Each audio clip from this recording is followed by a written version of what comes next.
दुर्गायै दुर्गपारायै सारायै सर्वकारिण्यै ख्यात्यै तथैव कृष्णायै धूम्रायै सततं नमः। श्री दुर्गायै नमः। षष्ठ अध्याय धूम्रलोचन वध। मैं सर्वज्ञेश्वर भैरव के अंक में निवास करने वाली परमोत्कृष्ट पद्मावती देवी का चिंतन करता हूँ। वे नागराज के आसन पर बैठी हैं। नागों के फरों में सुशोभित होने वाली मणियों की विशाल माला से उनकी देहलता उद्भासित हो रही है। सूर्य के समान उनका तेज है। तीनों नेत्र उनकी शोभा बढ़ा रहे हैं। वे हाथों में माला, कुंभ, कपाल और कमल लिए हुए हैं तथा उनके मस्तक में अर्धचंद्र का मुकुट शोभित हो रहा है। ऋषि कहते हैं, देवी का यह कथन सुनकर दूत को बड़ा अमर्ष हुआ और उसने दैत्यराज के पास जाकर सब समाचार विस्तार पूर्वक कह सुनाया।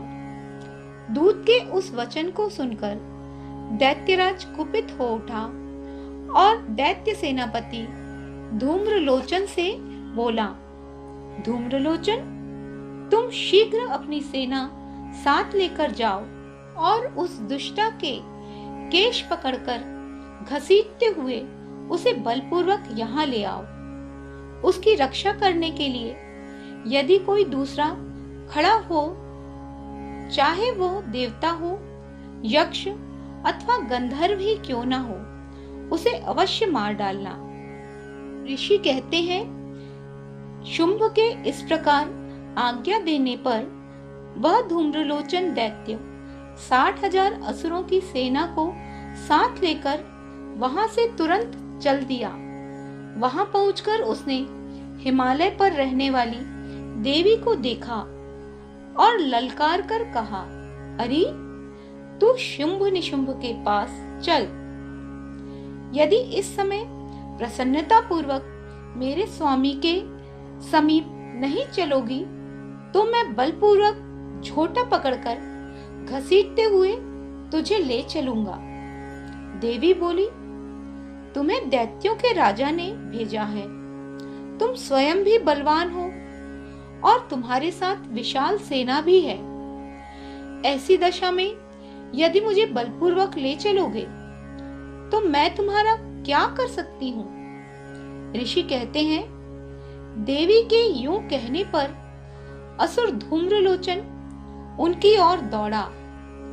तब अंबिका ने शब्द के उच्चारण मात्र से उसे भस्म कर दिया।